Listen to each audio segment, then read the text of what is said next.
สบายแล้วคือจะขึ้นรถได้เอ้ากระขันมันก็มีนี่เฮ้ยนี่ว้าตัวสิขึ้นบ่ได้ซ้ำนี่กะมันบ่ฮักนะน้ำหนักจักโลเดียวนี่มีการโยกคือเห็นฮะคือเห็นขันใดบ้าบ่เห็นขันมันเห็นว้าวไปแล้วบาดนี้ขึ้นมาน่ะไอ้สีเด้อลองเบิ่งมาหอนเมื่อวานนี่ตะปูเจ้าว่าขาดโลนึงบ่โดยตะปู8สบายดีเดินไล่กับหน่อยเดินสบายดีได้ไหมสบายดีเดินโดยสบายดีสบายดีไปใช้สิเนาะเอาฮะตะปู8 รูอยู่มาแบบมาไล่เราไหมเนาะโอ้ยจนตื่นเท่าน่ะแต่พ่อได้ผมเป็นเนาะชี้พิษเด้อโดยกับพ่อได้ปลาเลยเขาจะแลนอยู่เหรอวะ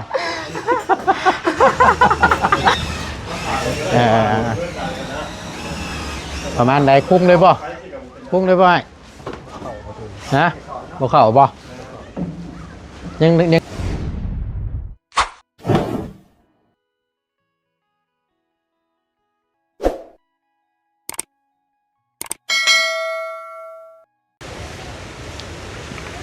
ก็จะขึ้นทางใดได้เอาการปิดทางเดี๋ยวที่เฮ้ยแม่บันไดกันยังบ่ทันเฮ็ดติตายคักบาทนี่เลยสบายดีเด้อตัวคือจะว่าลายมันทายอยู่เด้อเฮ้ยมื้อนี้โอ้คือจะว่าใช้เต็มชุดแท้มื้อนี้คือว่าตาแท้เลยเนาะชื่อสุดใหม่ซั่นบ่เฮ้ยเนาะตุ๊เสือตัวเก่าอันงามอยู่ป่ะนี่ย่างว่าพี่ย่างว่าพี่มีตู้ตัดชิ้นบัตรนี่ตู้พิจารณามึงดูส่งเชื่อละส่งเสือแล้วนางงามแต่ว่าหน้าตาดิหน้าตาคือส่งเชื่อโอ้ยใครยุ่สันคือแล้วว่าเล็กๆนั่นส่งเสือนางงามส่งเชื่อแล้วก็งามกูต่อเขาหน้าตาก็งามเป็นตาจะได้ผัวอยู่บ่ได้อยู่บ่เป็นตาจะได้ผัวอยู่บ่ยังจะได้ผัวชอบเอ็กมาค่ะจะได้ผัวไหมจะได้เว้ยเนาะผัวลายนี่คือมีผัวลายระบาดในตัวแหละมันทำกับยาเกยบันไดก็วังกันแล้วดิชาวผัวพวกป้าจ้าแมนบอกเกอแล้วชาวผัวแล้วว่าตัวน่ะเป็นเคยเหลือก็ชาวผัวเป็นเคยโอ้ยคือไปบ่เป็นเลยบาดนี้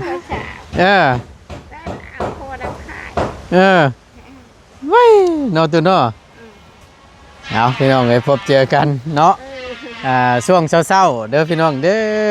กราบทักทายสบายดีและสวัสดีกันอีกครั้งหนึ่งเนาะสบายดีแล้วสบายดีเสือตัวนี้ก็คือสิมักคักเนาะเสือตัวนี้เนาะตัวนึงในเด้ไปใช้ตัวนึงนั่นตัวนึงก็ไว้นุ่งนี่ก็นุ่งบ่มักก็นุ่งคือบ่เปลี่ยนใช้แน่บ่เปลี่ยนนะในลูกหน่อยเปลี่ยนฮะลูกหน่อยจะเปลี่ยนอ้าวเดี๋ยวมันบ้านกันเกยป่ะบ้านลูกติดตา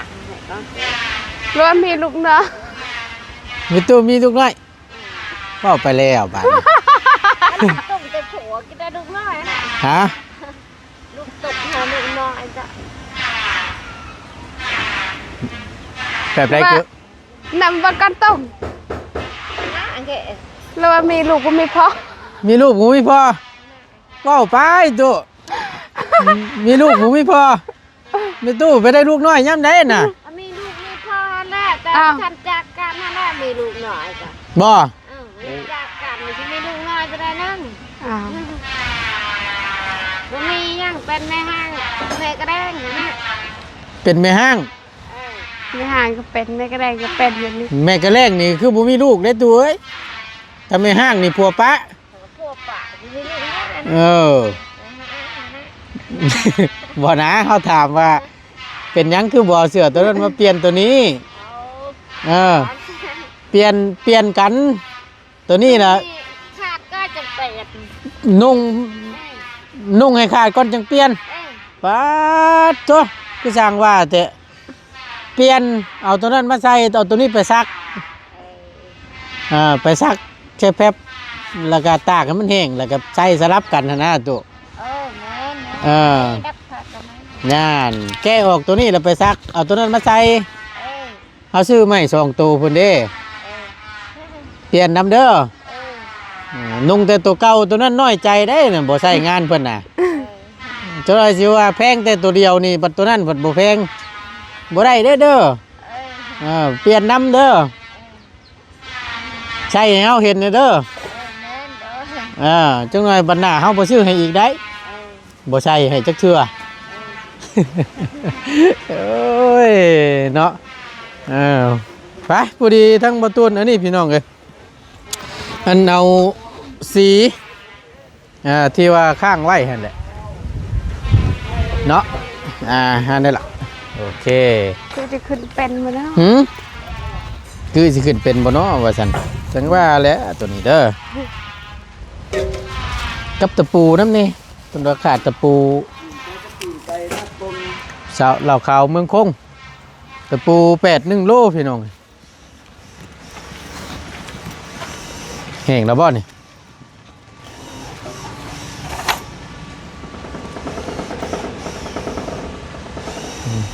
สิใกล้สิแห้งแล้วล่ะจะวันได้แกะแบบแกะหยังละ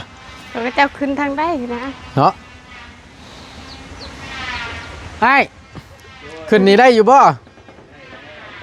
ได้แล้วเนาะได้อยู่เกือสบายอายสบายแล้วคือจะขึ้นแบบได้เอ้ากระขันมันก็มีนี่เฮ้ยนี่ว้าตัวสิขึ้นบ่ได้ซ้ำนี่กะมันบ่ฮักนะน้ำหนักจักโลเดียวนี่มีการโยกคือเห็นคือเห็นขันใดบ้าบ่เห็นขันมันเห็นว้าวไปแล้วบาดนี่ขึ้นมานั่นลองเบิ่ง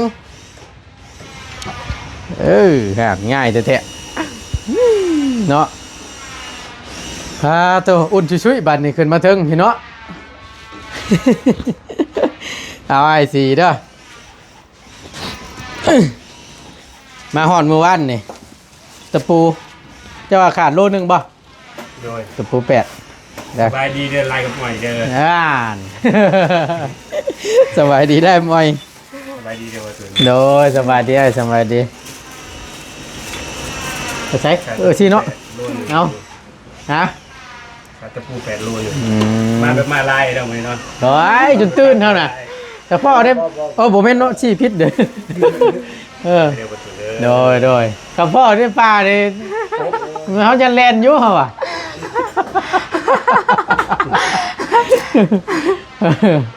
เอาเปลี่ยนใจไปสิจักเถื่อเนาะก่อชีวานี่ไล่มวยอยู่พี่น้องเลย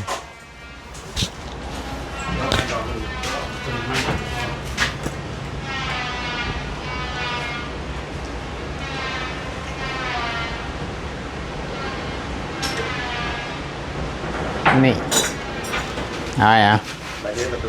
โดยสบายดีสบายดีโดยไปเนี่ยมาพึ่งแล้วนะพี่น้องแต่วันตัวเดียวได้งานกันไปงานถึงงาน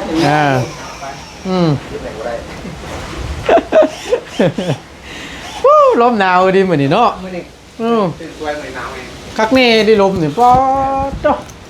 มันจะลมแห้งเดียวหนาวเพราะมันนี่ไม่ใช่เท่าเลยบอมันหม้อเข้ามาหน่อยได้กึบุญที่2ท่านว่าบุญที่2แต่หูจักอยู่บ่หมูถามให้บุญมีนี่บุญวันชาบุญวันชาได้ใช้ชิโน่จากที่ไปนอนวันจากที่ไปนอนอยู่บนใดเพื่อนหนาวเนี่ยเว้ย ได้บอกก็แบบก็เบาบานนี่มันอึดหยังห้องเช่านะห้องพักแถวนั้นก็เยอะแยะแต่สินู่นน่ะหลายโพดคือเอ้ย พอแล้วไปเห็นบุญสวัสดิ์ ฮะ พอแล้ว เอาบ่เจียวตัวเคยได้ลงไปดินอยู่บ่ อยู่ชนเนี่ย บ่เคยจักเทื่อ โดย ทุกๆปี รายการบุญ ถ้าแต่อยากเห็นถาดชื่อ ฮะ อยากเห็นถาดชื่อ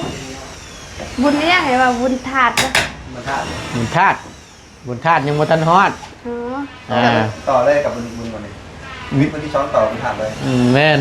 ก็เปิดงานที่การคลิปแล้ว บุญถาดคืออยากเห็นยุทธถาด บุญธาตุยิงหังกันบ่ เนี่ย อืมมันต่อช่วงกันเลย เนี่ย น้อยเนาะ เต้นลงแล้ว เตรียมรถเรียบร้อยแล้วทั้งไหน ดูว่าได้วันที่สองเลยต่อเลยนะ มีแต่งานกับงานนะว่าสันเนาะมันฮอดช่วงฮอดยามมันแหละ เวลาของงานหลายเกินเงินเลย โอ้ยตายเดี๋ยวเจ้าหน่อยงานขึ้นเดือนใหม่งานบุญงานแต่งครบ ไปงานขึ้นเทินไม้ไม่โตเลยก็พอแล้ว ไปงานขึ้นเดือนใหม่มีตู้นี่ก็พ่อบ่ เลย เอาสำนีกับพ่อเนาะ เลย ไว้อยู่แล้วเนาะได้ขึ้นไว้อยู่ต่อ จักยามได้นี่ ขึ้นข้างแง่บ้านเดียว อะไร ขึ้นข้างแง่บ้านข้างแง่แล้ว ฮะ จะตีที่ขึ้นงานข้างแง่บ้าน โอ้ยหาขึ้นแบบให้มันแล้วมันทั่วนี่แหละนิดๆหน่อยๆนี่แหละพอได้ให้มันแล้วว่าสั้นช้าแม่น เดินใหม่ทันทีเนาะ แม่นนี่แหละเว้าผู้เฒ่าผู้โอ้บ้านไก่เคลื่อนเคียงญาติพี่น้องน้ำมันนี่แหละมาขึ้นให้มันแล้วก็แล้วนะก็บ่ได้ว่าใหญ่เตหยังดอกไงเอ้ย เป็นพิธีเนาะ พอเป็นพิธีถ้าว่าเฮ็ด ก็ไม่ตื่นดีใจ แม่นถ้าว่าเฮ็ดแล้วต้องเปิดบ่ขึ้นเด้อบ่คือจึงว่านั่นน่ะนะก็สิว่าได้มันแล้วมันทั่วแล้วก็จังสบายบัด แล้วออกไปหน้าเนาะ ยังได้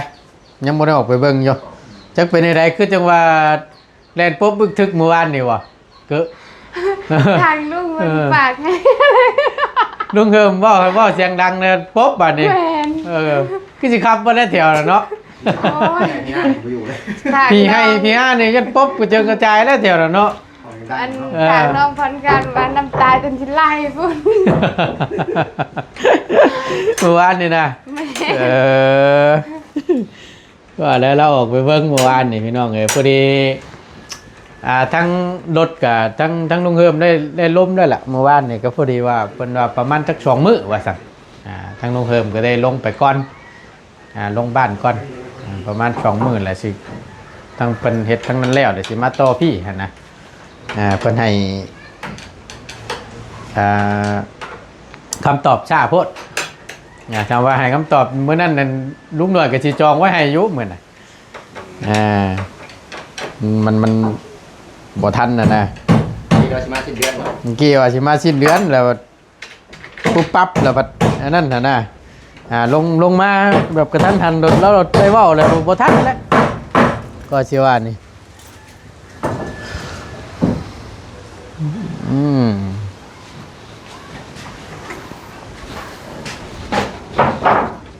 ไม่ได้เก็บอีกหอบได้หน่อยเนาะ ไม่ได้รอบเดียว ม เวลาเราไม่ได้มันนึง บัตรอนามัยแล้วทั่วบุรีพุ่นเจาะมันค่อยใส่อีกบัตรหนึง เท้าดอกซองมันเข้าไปกบถูมันกับเพื่อนเก่านี่นะคุณนี่ท้ายรอบนึง เก็บอีกรอบหนึง ไม่ท บุรีแล้วเอามาให้แล้วเอามาให้แล้วทางหนึง2 ทางแล้วซื้อมันน่ะำเป็ คื น อ น้องพันเกือบพ่อเลย บ่ จะได้เอาไปมาบอมบอลบนถั่วอันนี้แต่ค่าเช้ามันถั่วกันได้บริค่าทำ เอานอกก็ถือว่าวันนั้นแล้วพี่น้องไงนี่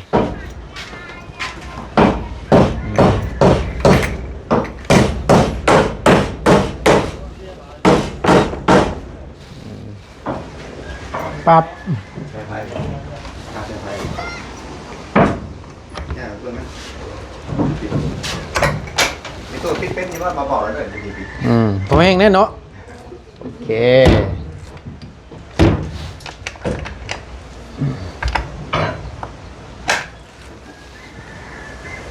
เดี๋ยวให้แล้วก่อนให้แล้วก่อนเดี๋ยวให้เราขึ้นมาเราปิดเปิดไปสิได้อยู่บ่ก็เป็นธรรมจักรเนาะบอยได้เลย ประตูอะไรจะเกิดมาแต่ละเกิด ฮะ หาต่างมาหรอกประตูมันเด้งนะเพราะว่ามันเกิดประตูมันปิดแต่มันจิบแจ๊บเนาะก็บางใบขึ้นมาน้อยกว่าประตูเลย อันตัวเป็นแลนล่องนี่บ่ มันน้อยมันตัวไหนมันยังออกมา เอาน้อยกว่าใบมันบงน้อยกว่า คงมาตอนนี้มันจะเล่นคนนี้ยังมันยังมิดแน่ชุดได้หันต่ำเลย เอา ตื้นตอนนี้หันในคนนี้เขาแต่งบทสวดเลยมัน เป๊ะเลย ยังไม่ได้แต่ว่าหาต่างมากหรอกไอ้พอบริหารบิดนะ ใส่ปลาใบน้ำเผือกเราก็ได้มันอยู่ต้นน้ำผมแบบบ้านมันน้ำเลย หาต่างมากแต่เราบทถึงเนี่ยมันใส่ตัวปลาตัวเทิงจะมันเด้งไป มิดเขาว่าล็อกแต่ตัวนี้น่ะเนาะ แม่เราให้มันอยู่ต้นน้ำนะ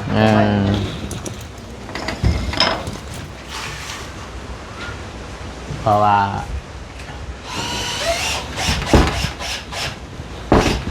บัดตัวลุ่มบัดเจ็บจุดเจือเนาะเพียงพอดีบัดตัวเทิงบัดบ่นั่นชับ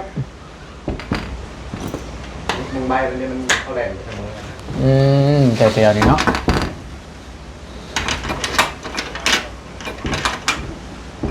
แต่แล้วมาแล้วตัวนั้น โอ้ได้สิถึงพ่อป่านนี้เนาะ หาต่าง ตั้งเอาไว้แล้วง่อยเท่านั้นแหละนี่เนาะ เดี๋ยวเราโมใส่มาเลยแกเราโมใส่ ล็อกปั๊บเราสิล็อกชนลายแล้วสิล็อกแต่ตัวนี้แล้วบัดเรียบร้อยเด็กส่งนักษาปั๊บ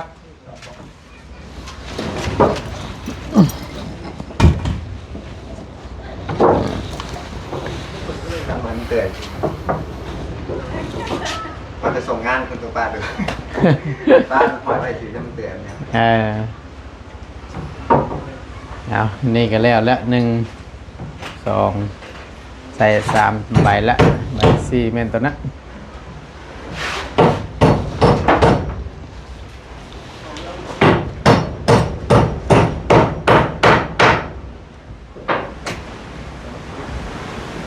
ได้ไหม ใส่เรียบเลย บ่ทันหนอดตัวเรียบเผาเลย ยึดตัวหนึงได้มันได้แล้วเนาะ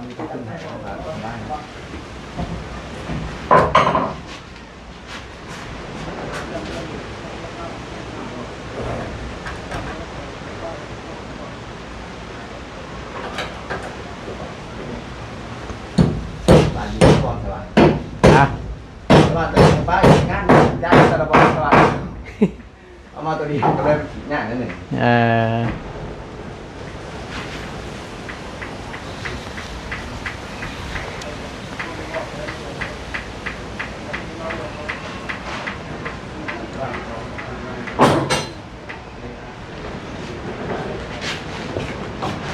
ขาคำไว้อยู่เนาะเนี่ยเบิ่งเป็นเด้งๆมาในแม่นแล้วว่ะคือสิตัวนี้แล้วว่ะมาซีก้อนเหรอวะบ้วนโอ้คักเลยเชื่อแล้วนี่คือทหารนี่เนาะได้มาแต่ใส่นี่คือ เสื้อดีป่ะ คืองามแท้ ว่าเขาเอาก็เสื้อนี่ว่ะเอาแล้วอย่างมันมัดไปแล้วเสื้อกูมันหนาเนาะ มันหนาอะไร โอ้2 ชั้นมันตัวนี่เป็นผ้านี่อุ่นเด้นี่ อันเวลาไปซักในเอาใส่น้ำในปากท่อนอกก็จุบจะขึ้น มันนัก แม่น้ำ โดมน้ำเนาะ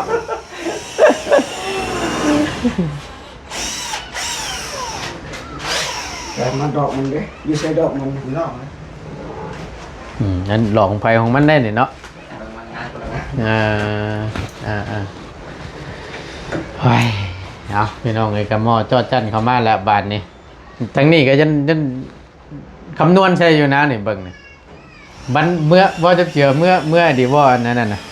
อันเมื่อดินบุญนะเมื่อเนาะวันที่หยัง ที่สดที่อะไรเขาเปิดงานวันที่30แต่ยันเมื่อวันทันพอจะคิดเฮ็ดห้างก่อนนะประมาณมี20,000ที่มันหลายเพราะว่ามีแค่1ห้างอ้าวว่าทางน้องอาจจะเมื่อก่อนวันที่2เหมือนเดี๋ยวยันหอบก็ ทางง่ายนี่สิบ่ได้เมื่อสมจักบุญอันนี้บ่บุญที่สองน่าจะบ่ได้เมื่อแต่เมื่อบุญวันธาตุที่เดียวเด้อบุญธาตุอีกหั่งนะพี่น้องมันบัวมันต่อกันเด้ฮอดวันที่5ฮอดวันที่5แต่ว่าอันไอ้งามงอนเท่านี้จังใดก็ได้เมื่อเนาะ หอบแล้วที่2ที่2 ยันเมื่อแต่วันที่1พุ่นจักขึ้นชุด เช็คเมื่อก่อน ช่างก็บ่ได้ได้3ชิปนี่เนาะ พอแต่งงานแล้วหอบแล้ว เอาก็บ่เป็นดอกน้องไงเนาะก็ธรรมดาแล้วพาลูกพาเมียไปเลาะไปเที่ยวบนประจำปีเพิ่นสิจัดทุกๆปีดอกอยู่ในเซโนนี่ก็ได้คือบ่เคยไปนั่นมีโอกาสไปเลยคือเด้อไปเลาะลิ้นรถมีโอกาส บ่วันก็เจ้าเฮ็ดบุญซ้ โอ้ยอยู่เซโนอันอยู่อันเดินบานนั่น ำเดินบานกันได้ บ่เห็นชัก บ่โหดเดินบานวันได้ หายลำบานเลยบ่ยากลงไปเซโนนั่นแถวนั่นน่ะลงไปแต่ถ้าลงไปเห็นอยู่รอกรถนั่นเต็มอยู่ แต่ บอลนั่นแหละ แต่ชะดอรถ โอ้ยฮอดมือนั่นรถติดกันทึกๆเลยน่ะ ไอ้รถไล่แม่นแหละ อันบุญอีหยังไอ้บุญมันศาสตร์มันสิมวนนี่บ่ ฮะ มวนนี่บ่ มันกับมวนเอาแต่ผู้มักกันเลยเฮ้ยต้องถามก่อนได้ว่ามวนนี่มักมวนแบบใดถ้ามักมวนเข่าแล้วบอกระบงนั่นนั่นน่ะมีมวนตัวนั้นแต่ว่ายังเลาะไปเบิ่งแขกเครื่องคองคายนั่น มา ตอนนั้นก็ไปอีกกรณีนึงอ่ะน่ะแบบไปบ้านไกลไปบุญวัดเลียวแผ่นคนบ้านเองก็ม่วน มันเป็นอะไรฮะ แบบม่วน บอกไปละบานนี่ อะไรแต่แบบบุญแถวบ้านเองคนบ้านหลายม่วน ถ้าสมมติว่าไปเลาะเที่ยวงานนี่ไปพ่อคนบ้านเจ้าของม่วนแต่ว่าบ่พ่อเด้บ่ม่วนกำลังคือกันแหละสั่นคำบอกนั่นน่ะเนาะ คือว่าแล้วมันไก่นี่กันเลยพี่น้องเลยเนาะกับโบตี้ดอกอันนี้ก็ได้บ่พื้นถ้ามีโอกาสว่าก็มีโอกาสจะลงไป ถ้ายังไปมีเงินเชียงคองก็ไปได้ไปเลาะยามกลางเว้นดิ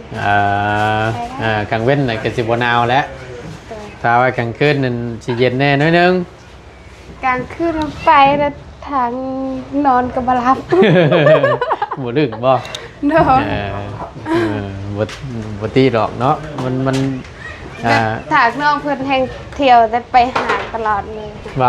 นอนห้องแอร์แห่งบ่ได้แห่งบ่ได้ มันเป็นอะไร พวกเราฮักเราวินหัวน อนนอนห้องแอร์นะหมอพรค่ำนี่แหละ โดย โอ้ยนอนห้องแอร์ละฮะวินหัว แม่น นอนห้องพัดลมเท่านั้นแล้ว ตอนไปนอนอยู่สวรรค์นั่นปิดแอร์แล้วเราจังได้นอนพอเราเที่ยวไปหาอยู่ห้องน้ำตลอดเลย สร้างว่าแต่วันนี้โอ้โดยแม่นาดีว่านอนห้องแอร์บ่ได้น่ะฮะมันมินคิวตั้งเถื่อถึงรางวัลที่หนึ่งอันชื่อรถกระบะมันสิได้ขี่อยู่บ้าฉันนี่ฮะ แล้วกันบาทนี่นะ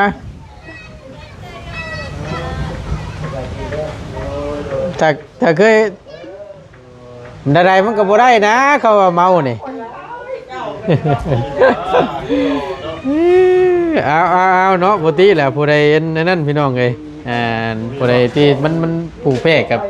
คือว่าหั่นแหละเมารถเมาล่างอันนี้เมาแอนี่นอนห้องแอบ่เป็นต้องนอนห้องพัดลมนอนรับข้างในนี่สิเนาะเนาะ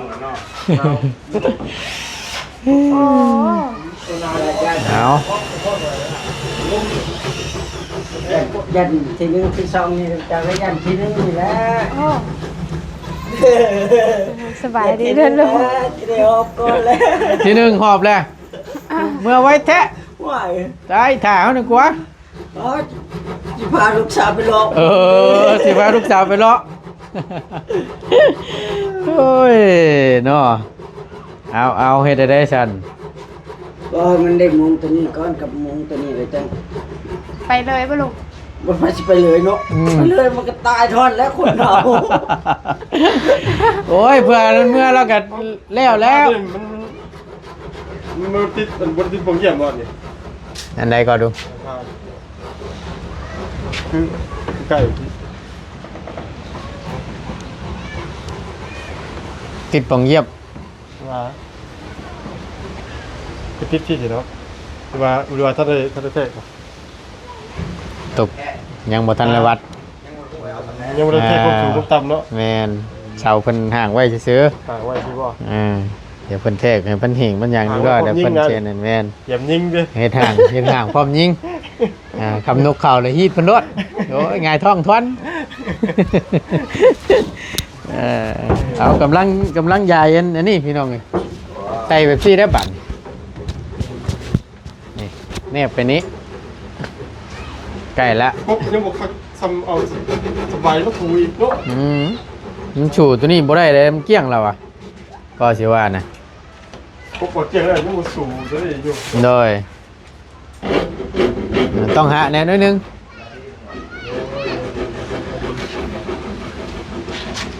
หมอแล้วคือหมอแล้วขึ้นเทินไปตัวจะกินยังนะขึ้นเทินไปตัวจะกินยังอมกระปูฮะอมกระปูลายวะล่ะฮะลายวะล่ะห่วยหมูแล้วอมให้กินเลยเด้ออมไม่ได้อมเอาใส่น้ำนิดหน่อยใส่หัวพวกบัวลงไปคล้ายๆแกงกันนะลูกแบบไรแต่อมกระปูดวงแบบไร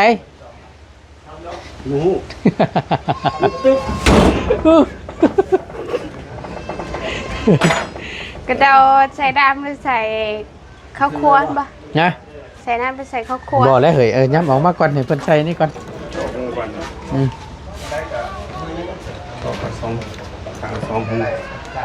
บ่ใส่แล้วก็ขัวเอาใส่แต่น้ำซื้อดิแบบใดตามมาปะตำกระตั้มเลยตำกระปูเนาะแกงใช้น้ำนิดหน่อยเอาเบาง่ายๆไม่เคยแกงพอดีน้ำเอาเจาะนั่นพอได้จำน้ำมันนั่นกระปูยังกระปูให้กระปูหน้าเขานี่แหละโมไม่กระปูกุ้งหรอกหวาบ่เคยแกงกระปูเคยได้ใส่ข้าวคั่วเคยยกใส่แบบได้ใส่ข้าวคั่วเขาก็ต้มกระปูแล้วก็ใส่น้ำใส่เกลือเป็นนัวพริกเผ็ดแล้วก็ใส่ข้าวคั่วใส่ผักมันแซ่บ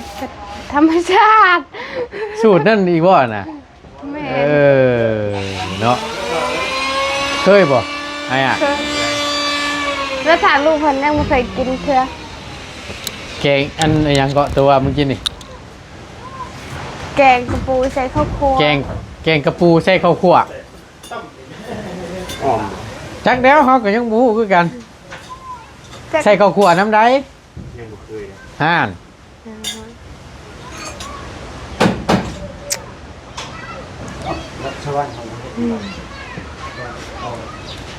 กระปูหยังกระปูหน้าเฮานี่บ่ แมน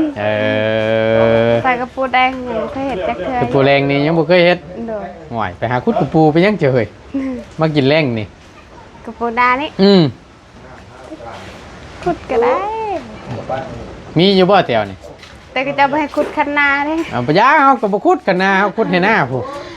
ขุดคันนาจะด่าแล้วมันก็โทนกูจะไหลนี่ตอนกูยังน้อยมันขุดคันนาก็จะก็ทนมันจะเด็ด บ่ตายแล้วเนาะเอาก็บ่เคยจักเทื่อได้พี่น้องเอ้ยเฮ็ดคือสูตรคือว่าวนี่อัน มันกระแสบแบบยางนึงแบบถ้าแบบ บ่ได้มันสิหักค่าได้ แซ่บเป็นคนละแบบ แม่นก็อิงตามคนมากคนมาก ญาติก็ยังบ่เคยเฮ็ดจังได๋สิได้กินมันเนาะสิมีบุญวาสนาสิได้กินอยู่บ่แกงกระปูใส่ข้าวคั่วนี่ มันได้ถาบุญดอกเอ้า ถ้าไม่บุญวันชราไม่ได้กิน บ่ได้กินได้มันเป็นไปได้หน่อยเนาะว่าเบียดน่ะนะมื้อหน้าเด้อเดี๋ยวก็มื้อหน้าเด้อบ่ได้ไปหามาแกงเกลือหั่นน่ะแล้วไปซื้อบาทนี่จักยามใดบัดนี้ ยำมีบุญยำมีบุญ ยามไหนยามมีบุญ อ้าวก็ยำมีบุญวันชราคือไอ้วานนะ โอ้ยจักยามไหนก็จังว่าเนาะเบิดแล้วคำเชียวอ่านนั่นน่ะบ่ได้กินง่ายดอกแต่พี่น้องก็เบิ่งคักแล้ว บางทีก็ได้กินตอนแรงก็มีเด้ ฮะ บางทีก็ได้กินตอนแรงก็มีเด้ เห็นว่าอย่าใส่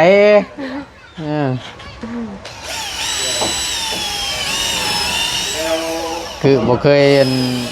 เฮ็ดอีกสูตรหนึ่งเคยเฮ็ดอีกสูตรหนึ่ง จุดแดง สูตรใส่เกินอันนั้นตัวมันแล้ว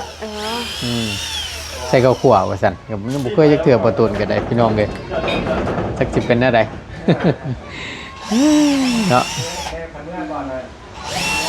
ทาสีแล้วเนี่ยจะต้องแล้ว เส้นมีตรง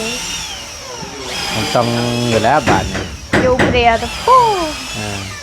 แต่ยานที่ชื่อรักนอน ฮะ ยานที่ชื่อยำนอน ย่านยังน่ะ ยานพี่ ย่านพี แม่น สั่งย่านแท้ผีเว้นตนเห็นโตก็ได้ เอายานนี่นอนเปรียวเลย ย่านคนบ่ใครกลัว คนหนึ่งไม่ได้ยาน คนน่ะบ่ย่านย่านผี แม่น ซึ่งผีมันบ่ได้เห็นมาตีมาต่อยได้ อ้าวคนก็จะเอาก็มาตีมาต่อย โอ้จะสิว่าได้คนแหละมันนึงเป็นตาย่าน อ้าวไม่ได้เห็ดผิดก็จะเอาได้ก็จะ นะ มาตีมาต่อยฮะ ง่ายว่าบ่สร้างเลยเนาะว่าพิษหูเพิ่นก็โยกเรียบร้อยแล้วอะ เอาก็บอกว่าผิดเนาะ อะไรอันนั้นเบิ่งอันไอ้หาจับกล้องสิจับให้ดัน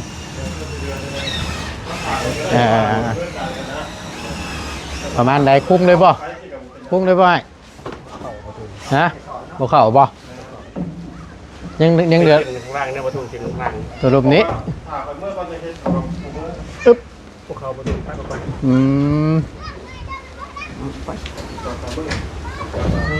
เอาทั้งนี้เส้นเอาไปเลย ยังเดือดลายเตยบ่อย นี่เป็นเส้นครึ่งเส้น ต้องได้ตัดหน่อยโอเคเนาะ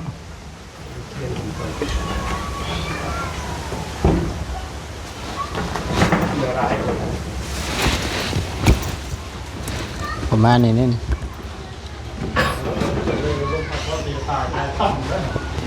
เนาะ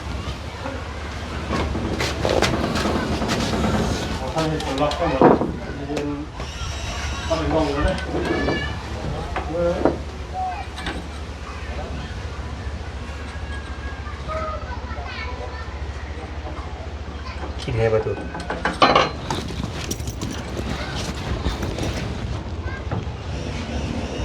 โอเคป่ะ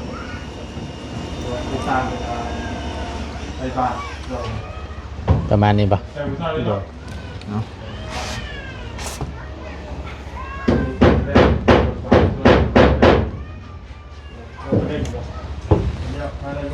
ไปเอาตรงนี้ตั้มเอาเรือพาย เลยน้อยหนึง กดไทยเอาเนาะ น้อยห เล นึง ยพาก็ได้ บ่ได้หลายปานใดหรอก พาเซ็นออกเลยเด้อ โอเค ตามเลย คือจุดเกินมากระตา พาเซ็นออกเลยเด้อ โอเคพี่น้องเอ้ยไปทั้งหมดต้นก็สิได้ขอจบคลิปปิดคลิปก่อนเนาะอยู่ดีมีแห้งขอบคุณในไลน์เนาะมาไล่บานนี่พี่น้องเอ้ย สบายดีนะ สบายดีพี่น้องเอ้ยพบเจอกันคลิปหน้าเด้อพี่น้องเด้อไปแล้ว